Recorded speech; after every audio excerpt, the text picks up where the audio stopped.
Hello students, welcome to today's video.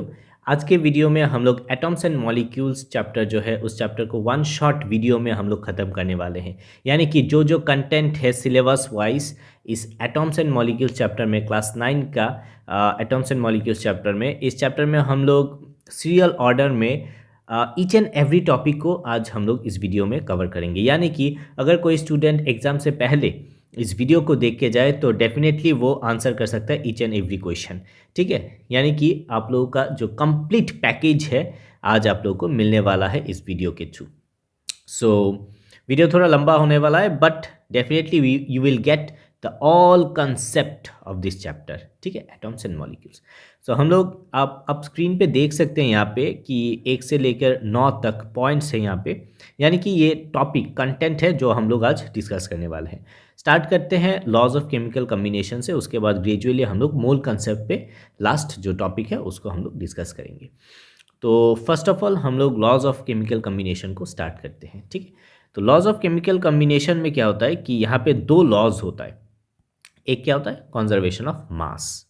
तो conservation of मास में क्या है एक्चुअली कंजर्वेशन ऑफ मास, ये होता है कि सपोज एक रिएक्शन हम लोग पकड़ लेते हैं तो रिएक्शन में लेफ्ट साइड एक होता है यानी कि रिएक्टेंट साइड और एक होता है प्रोडक्ट साइड जो हम लोग को मिलता है। अगर हम लोग रिएक्टेंट का मास कैलकुलेट करेंगे टोटल मास और प्रोडक्ट में जो जो जो हम लोग को सब्सटेंस मिलते हैं उस सभी का मास अगर हम लोग कैलकुलेट करते हैं तो ये जो रिएक्टेंट का मास और प्रोडक्ट का मास दोनों का मास इक्वल रहता है। ठीक है, दोनों साइड में मास सेम रहता है। This is known as conservation of mass. तो यहाँ पे देख सकते हैं कि total mass of products is equal to the total mass of reactants. Reactants का टोटल मास सेम रहता है। तो इसको हम लोग एक अलग लाइन से इस तरीके से भी लिख सकते हैं कि मास can neither be created nor be destroyed. यानी कि हम लोग मास को ना ही हम लोग मास को क्रिएट कर सकते हैं ना ही हम लोग मास को डिस्ट्रॉय कर सकते हैं। ठीक है, ऑलवेज कांस्टेंट रहता है मास। तो ये है कंजर्वेशन ऑफ मास। नेक्स्ट जो हम लोग पढ़ने वाले हैं वो है कि law of constant proportion. Constant proportion क्या होता है? कांस्टेंट प्रोपोर्शन टर्म में ही बोल दिया है कि कांस्टेंट प्रोपोर्शन में जाएगा। ठीक है, तो यहाँ पे लाइन पे बोला है कि chemical compound always consist of same elements combined together in same proportion by mass. ठीक है, same proportion by mass always एक एलिमेंट जो है ऑलवेज कंबाइन करता है सेम रेशियो में। फॉर एग्जांपल हम लोग ले लेते हैं जैसे कि वाटर H2O क्या होता है कि हाइड्रोजन में 2 और ऑक्सीजन का मास जो होता है वो होता है 16। यानी कि 1:8 रेशियो में ऑलवेज कंबाइन करेगा। ठीक है, बहुत इंपॉर्टेंट है, 1:8 रेशियो में। और एक एग्जांपल ले लेते हैं हम लोग जैसे कि सपोज एमोनिया NH3। ठीक है, NH3 में क्या होता है, नाइट्रोजन का 14 और यहाँ पे हाइड्रोजन का 1, तो 3 एटॉम है यहाँ पे, तो इसको 14:3। यानी कि किसी भी एमोनिया इंडिया से ले लो, ऑस्ट्रेलिया से ले लो, USA से ले लो, कहीं से भी एमोनिया ले लो, उसका जो मास प्रोपोर्शनलिटी है वो ऑलवेज 14:3 रहेगा। ठीक है, वाटर कहीं से भी उठा लो तुम, 1:8 रेशियो में ही वाटर मॉलिक्यूल जो है ऑलवेज रहेगा। This is known as constant proportion. ये कांस्टेंट रहता है, कांस्टेंट प्रोपोर्शन में ऑलवेज रहता है। ठीक है, समझ में आ गया। नेक्स्ट आता है एटॉम्स एंड मॉलिक्यूल्स चैप्टर का एक इंपॉर्टेंट थ्योरी, वो होता है कि डाल्टन्स एटॉमिक थ्योरी। डाल्टन्स एक साइंटिस्ट थे जिन्होंने कुछ एटम्स के ऊपर कुछ थ्योरी उन्होंने प्रपोज किया था। उसके बेस पर हम लोगों ने बहुत सारे उसके बाद हम लोगों ने उसका बहुत सारे एक्सपेरिमेंट बोल नहीं सकते बट उसका यूटिलिटी बहुत सारा है। ठीक है, तो उन्होंने क्या बोला कि all matters made up of atoms. सब कुछ क्या है, एटम से बना हुआ है।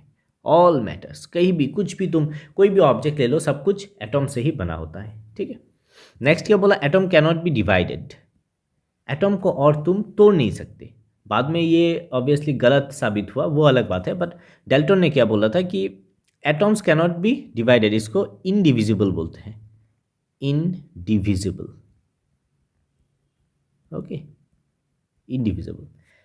उसके बाद एटम्स आर आइडेंटिकल, सब एटम देखने में एक ही जैसा होता है, उसका सब प्रॉपर्टी सेम है, ठीक है। यानी कि एक atom, single atom always identical, same रहता है। Atoms of different element have different mass. अभी एटम अगर किसी डिफरेंट एलिमेंट का होता है, सपोज ऑक्सीजन एलिमेंट या और एक है हाइड्रोजन एलिमेंट, दोनों का मास डिफरेंट होगा, ठीक है। बट देखने में जो है ऑक्सीजन एटम का, ऑक्सीजन एलिमेंट का जो एटम है वो किसी भी ऑक्सीजन एटम का एलिमेंट देखने में सेम रहता है, वो हो गया आइडेंटिकल। और डिफरेंट एलिमेंट का मास डिफरेंट होता है। तो इस तरीके से कुछ डाल्टन ने एटॉमिक थ्योरी पे कुछ लाइंस यहाँ पे प्रोजेक्ट किया था, उन्होंने प्रपोज किया था एक्चुअली। तो ये था उनका थ्योरी एटम। अभी उन्होंने एटॉमिक थ्योरी दिया, तो एटम क्या है, फर्स्ट ऑफ ऑल ये क्वेश्चन आएगा कि एटम क्या है। एटम एक जैसे कि एक एग्जांपल ले सकते हैं, जैसे कि हम लोग बिल्डिंग बनाते हैं, तो बिल्डिंग में सबसे छोटा चीज़ क्या लगता है, वो होता है ब्रिक्स, ठीक है, यूनिट करके। तो ब्रिक्स, बहुत सारे ब्रिक्स एक साथ करके एक बिल्डिंग बनाते हैं। तो इसी तरीके से बहुत सारा एटम मिलके कुछ मटेरियल बनता है, ठीक है। तो इसको हम लोग यूनिट, एज ए यूनिट हम लोग पकड़ सकते हैं, है कि नहीं। मैटर का यूनिट, ठीक है, मैटर का, कोई भी मैटर का यूनिट, सबसे छोटा, the smallest particle, smallest particle, ठीक है। तब तक पता था हम लोग को ये स्मॉलेस्ट पार्टिकल, पर फॉर योर इंफॉर्मेशन हम लोग बोल देते हैं कि एटम जो है सबसे स्मॉलेस्ट पार्टिकल नहीं है, ठीक है। बाद में आप लोग को पता चलेगा कि स्मॉलेस्ट पार्टिकल क्या है, बट तब जो था, तब हम लोग को पता था कि ये यही है स्मॉलेस्ट पार्टिकल। तो एटम को हम लोग smallest particle which can neither again divisible, उसको हम लोग और डिवाइड नहीं कर सकते, ठीक है। तो ये है एटम। इसका साइज़ क्या है, एटॉमिक साइज बहुत इंपॉर्टेंट है। साइज, एटॉमिक साइज है 10⁻⁹ मीटर, ठीक है। इस ऑर्डर में रहता है, बहुत इंपॉर्टेंट है, 10⁻⁹ मीटर के ऑर्डर पे, नैनोमीटर के ऑर्डर पे, या फिर 10⁻⁻10 भी आप लोग लिख सकते हैं। इस ऑर्डर पे ज़्यादा से ज़्यादा रहते हैं, उससे छोटा भी नहीं, उससे बड़ा भी नहीं, ठीक है। Next topic, atomic mass of an element. ये एटॉमिक मास, उसका मास ये है, उसका मास वो है, किसी और एलिमेंट का मास ये है। तो ये मास का कंसेप्ट क्या है, एटॉमिक मास क्या है, ठीक है। ये जो एटॉमिक मास है, एटॉमिक मास है क्या। एटॉमिक मास यूनिट एक्चुअली ये है कि कार्बन में क्या रहता है, कार्बन में 12 एलिमेंट रहता है, C612। तो 12 यहाँ पे प्रोटॉन और न्यूट्रॉन रहता है, ठीक है। तो इसमें हम लोग नहीं जाते हैं। तो इसको अगर हम लोग 12 से डिवाइड करेंगे तो एक यूनिट एटॉम का मास निकल के आएगा, है कि नहीं। तो इस जो ये जो कार्बन एटम है उसको हम लोग स्टैंडर्ड पकड़ते हैं, स्टैंडर्ड, ठीक है। तो इसलिए जो एटॉमिक मास यूनिट है उसका डेफिनेशन कुछ इस तरीके से लिखते हैं कि 1/12 of mass of carbon 12 atom, ठीक है। 1/12 करके कार्बन एटम का जो मास है उसका 1/12 कर देते हैं, उसी को हम लोग बोलते हैं AMU. AMU means atomic mass unit, इसको स्मॉल में लिखते हैं एएमयू, स्मॉल यूनिट में लिखते हैं, ओके, एएमयू। और सिंपली यू, यू भी हम लोग एटॉमिक मास यूनिट को समझा सकते हैं, ठीक है। नेक्स्ट, मॉलिक्यूल्स, बहुत ही इंपॉर्टेंट है। मॉलिक्यूल्स मीन्स बहुत सारा एटम्स, 2 या 3 4 5 6, बहुत सारा एटम्स मिलकर एक मॉलिक्यूल बनता है। That means numbers of atoms together combined to form what? To form molecule। जैसे कि फॉर एग्जाम्पल हम लोग ले लेते हैं कार्बन डाइऑक्साइड, CO2। इसमें एक कार्बन है, ऑक्सीजन है, तो ये कंबाइन होते हैं, एक मॉलिक्यूल फॉर्म हुआ कंबाइन होने के बाद, H2O, ठीक है। हाइड्रोजन है, ऑक्सीजन है। तो ये सब क्या हो रहा है, दो डिफरेंट टाइप ऑफ एलिमेंट या फिर एटॉम मिलके, जैसे कि और एक एग्जांपल H2SO4, यहाँ पे 3 है, हाइड्रोजन, सल्फर, ऑक्सीजन, 3 एलिमेंट या फिर एटॉम मिलके क्या बनता है, मॉलिक्यूल्स। तो सिंपल है मॉलिक्यूल्स। नेक्स्ट पार्ट में जाते हैं, आयोन्स, बहुत ही इंपॉर्टेंट पार्ट है। आयोन्स क्या है, सो आयोन्स इज बेसिकली एक चार्ज पार्टिकल है, चार्ज पार्टिकल नहीं, यहाँ पे चार्ज एटम, ठीक है। चार्ज एटम मीन्स इस तरीके से हम लोग बोल सकते हैं कि हाइड्रोजन H प्लस, हाँ, Li प्लस, इस तरीके से। यानी कि अगर हम लोग आउटर मोस्ट शेल से एक इलेक्ट्रॉन को निकाल देते हैं या फिर डाल देते हैं, जैसे कि Cl minus, okay, F minus, O minus 2, इस तरीके से, तो ये सब क्या बन जाता है, दीज आर व्हाट, आयोन्स। एक है कैटायन और एक है एनायन। तो सिंपली ये आयोन्स का जो आइडिया है वो क्या होता है कि एक चार्ज्ड एटम होता है, आइदर पॉजिटिव और नेगेटिव। पॉजिटिव भी हो सकता है, नेगेटिव भी हो सकता है। उसके हिसाब से हम लोग क्या बोलेंगे, these are cations, these are anions, okay. So यही है एक्चुअली आयंस का जो मेन डेफिनेशन या फिर मेन कंसेप्ट। नेक्स्ट क्या आता है, नेक्स्ट आता है वैलेंसी। बहुत ही इंपॉर्टेंट एक टर्म है valency. Valency means combining capacity, simple way में हम लोग बोल सकते हैं कंबाइनिंग कैपेसिटी,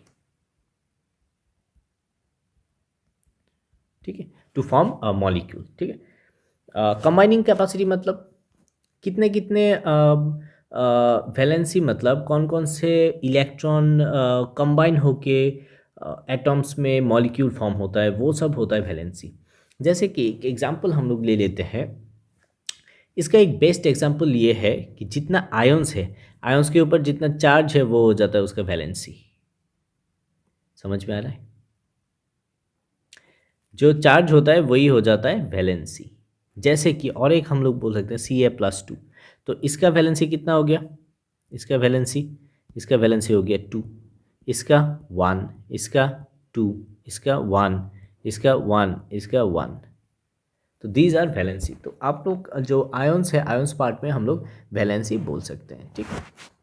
तो इसमें एक्चुअली वैलेंसी निकालने का एक डिफरेंट प्रोसेस है, वो हम लोग एक दूसरे वीडियो में ऑलरेडी हम लोग इसको अपलोड कर दिए हैं, वैलेंसी का पार्ट। आप लोग प्लेलिस्ट में जाइए और वहाँ पे ढूंढ सकते हैं कि वैलेंसी किस तरीके से निकालते हैं, ओके। नेक्स्ट जो पार्ट है वो है chemical formula. This is very important, chemical formula, क्योंकि इस पार्ट से जनरली क्वेश्चंस पूछे जाते हैं एग्जाम्स में भी, ठीक है। तो केमिकल फार्मूला किस तरीके से हम लोग लिखते हैं, तो ये होता है कि एक प्रोसीड्यूर हम लोग यहाँ पे आप लोग को दिखा देंगे। कार्बन डाइऑक्साइड दिया हुआ है, कार्बन डाइऑक्साइड में एक्चुअली कौन कौन सा एटॉम रहता है वो हम लोग को पहले जानना होगा। कार्बन रहता है और ऑक्सीजन रहता है, कार्बन डाइऑक्साइड तभी तो होगा। तो कार्बन का वैलेंसी कितना होता है, कार्बन का वैलेंसी होता है 4 और ऑक्सीजन का वैलेंसी होता है 2। तो इसको क्रॉस करेंगे ऑलवेज, तो क्या बनेगा हम लोग को C2O4। अभी हम लोग अगर 2 कॉमन ले लेते हैं CO2, तो ये बन गया हम लोग का अल्टीमेट फार्मूला, ठीक है। तो इस तरीके से केमिकल फार्मूला हम लोग लिख सकते हैं, क्लियर। नेक्स्ट देखिए हाइड्रोजन क्लोराइड, इसमें क्या रहता है, हाइड्रोजन और क्लोरीन। तो हाइड्रोजन का 1, क्लोरीन का 1, तो इस तरीके से हम लोग को मिल जाएगा HCl। समझ में आ रहा है। Next aluminium sulphate. Aluminium sulphate में क्या रहता है, एक एल्यूमिनियम रहेगा और एक SO4-2 रहेगा, सल्फेट आयन। तो एल्यूमिनियम का जो वैलेंसी होता है वो 3 रहता है और इसका -2, क्योंकि -2 यहाँ पे है, तो माइनस हम लोग नहीं देंगे, एक्चुअली यहाँ पे 2 लिखेंगे, ओके। तो यहाँ पे क्रॉस हो जाएगा, तो हम लोग को फॉर्मूला मिल जाएगा Al2SO4 SO4 होल करके हम लोग को 3 देना पड़ेगा, ठीक है। यह है procedure. Next magnesium chloride. Magnesium chloride में क्या क्या रहता है, मैग्नीशियम और क्लोराइड। मैग्नीशियम में मैग्नीशियम का वैलेंसी 2 रहता है, क्लोरीन का वैलेंसी 1 रहता है। क्रॉस कीजिए तो हम लोग को मिल जाएगा MgCl2। तो समझ में आ रहा है, बहुत ही इजी है फार्मूला बनाना, केमिकल फार्मूला बनाना। बहुत सारे टीचर्स ऐसा होता है कि इसको बहुत कम्प्लेक्स कर लेते हैं, तो इसको कम्प्लेक्स करने के कारण स्टूडेंट के मन में बहुत सारे डाउट्स रहता है, बहुत सारे कन्फ्यूजन रहता है। बट यहाँ पे हम लोग बहुत ही इजी तरीके से कर पा रहे हैं। एल्यूमिनियम सल्फेट मैग्नीशियम क्लोराइड, ये है इसका फार्मूला। यहाँ पे फार्मूला हम लोग को ईजिली मिल रहा है। ये ईजिली इसलिए पॉसिबल हुआ, अगर हम लोग का कंसेप्ट जो है वैलेंसी का जो कंसेप्ट है वो अगर क्लियर रहता है तो। इसलिए आप लोग जो वीडियो मैंने पोस्ट किया है वैलेंसी के ऊपर वो आप लोग थोड़ा देख लीजिए ताकि ये क्लियर हो जाए कंसेप्ट। ओके, सो ये हो गया हम लोग का केमिकल फॉर्मूला वाला पार्ट। नेक्स्ट हम लोग किस में जाएंगे, the one and only last topic, mole concept. Very very important. Mole concept क्या है, एक्चुअली मोल क्या रहता है, मोल कंसेप्ट कहाँ से आता है, बहुत ही इंपॉर्टेंट प्रॉब्लम है, बहुत ही इंपॉर्टेंट एक कंसेप्ट क्लास 9 में इंक्लूड किया गया है एटॉम मॉलिक्यूल चैप्टर में। बहुत सारे स्टूडेंट को ये बहुत टफ लगता है, बहुत डाउटफुल लगता है, बट आपका जो डाउट है वो आज इस क्लास में क्लियर होने वाला है। देखिए मोल कंसेप्ट क्या होता है, वो एक लिंक होता है, it's a link between mass of atom, mass of atoms and number of atoms, number of atoms। यानी कि कोई भी एटम का मास और कितना एटॉम्स है उसके बीच एक लिंकेज होता है, इसी को हम लोग मोल कंसेप्ट बोलेंगे। कितना नंबर ऑफ एटम है और कितना उसका मास है, इन दोनों के बीच अगर एक रिलेशन एस्टेब्लिश कर सकते हैं तो ये होगा मोल कंसेप्ट के थ्रू, तो उसी को हम लोग बोलते हैं मोल कंसेप्ट। अरे ये क्या हो गया, यहाँ पे होना चाहिए। ओके, इसको हम लोग क्या बोलते हैं, मोल कंसेप्ट। समझ में आ रहा है?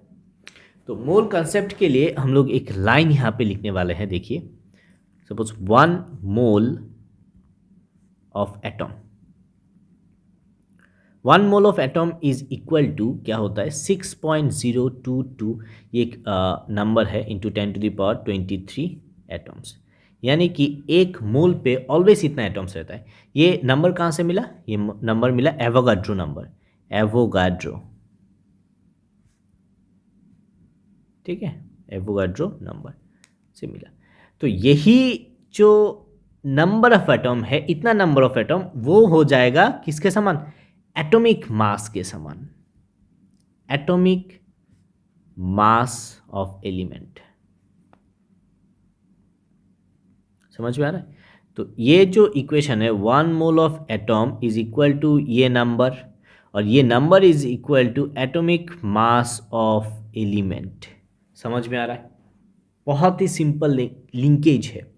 1 मोल को हम लोग क्या बोलेंगे, atomic mass of that element, उसको हम लोग 1 मोल बोल सकते हैं। जैसे कि फॉर एग्जाम्पल, एक एग्जाम्पल ले लेते हैं, 1 मोल ऑफ ऑक्सीजन क्या हो जाएगा, उसमें कितना ऑक्सीजन एटम होगा 1 मोल पे, 6.022 इंटू 10⁻23 ऑक्सीजन एटम्स, ठीक है। और यही इज इक्वल टू होगा एटॉमिक मास, कितना होता है 16 ग्राम। यानी कि 1 मोल ऑफ ऑक्सीजन पे 16 ग्राम ऑफ ऑक्सीजन है, और 16 ग्राम ऑफ ऑक्सीजन में इतना ऑक्सीजन एटम्स है। समझ में आ रहा है? सिमिलर वे में हम लोग मॉलिक्यूल्स में भी ये बात लिख सकते हैं। 1, यही लाइन को देखिए, इस लाइन को हम लोग दोबारा लिखते हैं। 1 अभी लिखेंगे, 1 mole of molecules is equal to 6.022 into 10⁻23 molecules. अभी मॉलिक्यूल्स हो जाएगा, ठीक है, इज इक्वल टू यहाँ पे हम लोगों ने क्या लिखा था, एटॉमिक मास ऑफ एलिमेंट। अभी हम लोग लिखेंगे मॉलिक्यूलर मास ऑफ, ठीक है, या फिर मास ऑफ मॉलिक्यूल। इसको हम लोग बोल सकते हैं gram molecular mass of molecule, या फिर हम लोग मोलर मास भी सिंपल वे में लिख सकते हैं। इसको कॉम्प्लेक्स ना करके हम लोग मोलर मास ऑफ मॉलिक्यूल्स, ठीक है, ये हम लोग का क्या हो जाएगा, मोलर मास हो जाएगा। तो ये बन गया एटॉम के समय और ये बन गया मॉलिक्यूल्स के समय, ठीक है। तो सेम चीज़ यहाँ पे बन रहा है, सेम इक्वेशन आ रहा है। तो होपफुली अभी आप लोगों को समझ में आ रहा है कि ये मोल कॉन्सेप्ट क्या है। तो ये जो 2 इक्वेशन हम लोग को मिला, ये 2 इक्वेशन ही सिर्फ काम में आएगा, किसके लिए, फॉर डूइंग न्यूमेरिकल्स के लिए ये दोनों इक्वेशन को ही यूज़ करके हम लोग न्यूमेरिकल्स करेंगे। Just by substituting molecular mass को जान के, एटॉमिक मास को जान के, इस तरीके से हम लोग न्यूमेरिकल प्रैक्टिस कर सकते हैं। सो आपका काम ये होगा कि आप लोग अभी इस वीडियो को देखने के बाद बुक्स में जाके प्रॉब्लम्स प्रैक्टिस करें, और या फिर मेरा और भी वीडियोस है जहाँ पे आप लोग बहुत सारे प्रॉब्लम्स आप लोग प्रैक्टिस कर सकते हैं, ठीक है। So with that, thank you very much. Hopefully आप लोगों को ये वीडियो डेफिनेटली हेल्प करेगा एग्ज़ाम से पहले। एंड अगर आप लोगों को ये वीडियो अच्छा लगा तो आप लोग कमेंट, शेयर और सब्सक्राइब ज़रूर कीजिएगा। Thank you very much.